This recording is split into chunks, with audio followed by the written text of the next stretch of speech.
শীত আসছে, সকাল এবং সন্ধ্যা হলেই বেশ ভালোই অনুভূতি হচ্ছে ঠান্ডার আমেজ। আর এই ঋতু পরিবর্তনের সময়টা খুব গুরুত্বপূর্ণ শরীরের জন্য। শীত পড়তে না পড়তেই ঠান্ডা লাগার সমস্যায় ভোগেন অনেকে। বায়ু দূষণের কারণে অনেকের অ্যালার্জি রয়েছে, ফলে শীতকাল পড়লেই প্রতিনিয়ত সর্দি কাশিতে ভোগেন তারা। সামান্য সর্দি কাশিতে ওষুধ খেলেও ঘরোয়া কিছু আয়ুর্বেদিক উপাদানের কথা আমরা ছোটবেলা থেকেই শুনে আসছি। আজ শুনে নেব এরকমই কয়েকটি উপাদানের বিশেষ গুণাগুণ। তুলসী দূষণ প্রতিরোধের ক্ষমতার জন্য বিশেষভাবে পরিচিত গুল্ম উদ্ভিদ তুলসী। দীর্ঘদিন ধরে সর্দি কাশির ক্ষেত্রে তুলসী পাতা খাবার চল রয়েছে। শীতকালে হালকা সর্দি কাশি থেকে উপশম পেতে খেতে পারেন তুলসীর রস। নিম পাতাকে পরিশোধক হিসেবে দেখা হয়। নিম পাতার নানা পদ বাঙালির পাতে সারা বছর ধরে সমাদর পায়।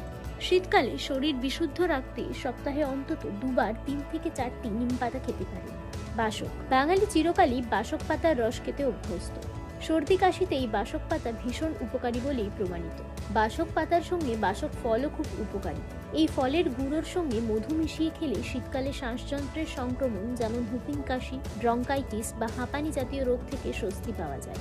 এছাড়াও সর্দি কাশিতে যষ্টি মধু জলে ফুটিয়ে গার্গেল করা, মধু ও লেবুর রস চায়ের সঙ্গে মিশিয়ে অথবা চায়ের সঙ্গে আদার রস মিশিয়ে কিংবা রোজ সকালে রসুন খেলেও ঘরোয়া পদ্ধতিতে সর্দি কাশি থেকে উপশম পাওয়া যায়।